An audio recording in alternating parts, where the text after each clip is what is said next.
Les conséquences de la crise Covid-19 pèsent lourd. 34 milliards CFP de pertes lors du premier confinement, environ 20 milliards pour la deuxième période, en plus des incidences du confinement externe liées à la fermeture des frontières, près de 30 milliards selon l'IEOM. Pour faire face, différents dispositifs de soutien économique ont été proposés. Parmi eux le PGE, prêt de trésorerie fait par les banques et garanti par l'État, et le FSE, Fonds de solidarité aux entreprises, largement sollicité par les petites et moyennes entreprises. Il couvrait l'ensemble des entreprises qui avaient été administrativement fermées, donc celles qui n'avaient pas le choix de devoir fermer et qui n'avaient aucune activité. Et ensuite, pour ceux qui avaient pu quand même ouvrir, mais qui nécessairement connaissaient une baisse de chiffres, l'aide était proportionnelle ou en tout cas était différenciée selon le niveau de perte de chiffres.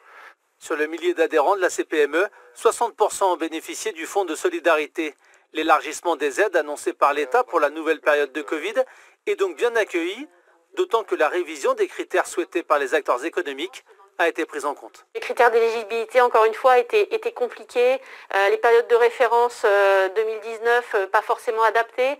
Et puis, les dossiers compliqués à monter.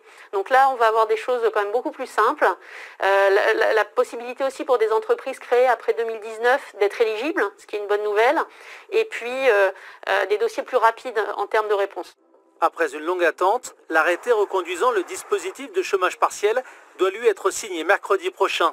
632 millions sont prévus pour les entreprises et sous-traitants, notamment du secteur aérien et du tourisme, et 200 millions pour les entreprises contraintes de fermer en mars dernier. Au total, 1,8 milliard ont été débloqués. Nous avons vraiment valorisé la nécessité d'accélérer ces remboursements, ne serait-ce que pour redonner confiance aux entreprises dans le dispositif, parce qu'aujourd'hui, certaines sont un petit peu contraintes de demander à leurs salariés de prendre du congé, parce qu'elles n'ont tout simplement pas la trésorerie pour assumer une avancée de chômage partiel. Mais on veut la rassurer, le dispositif va être conduit et on espère que les remboursements se feront beaucoup plus rapidement cette fois-ci.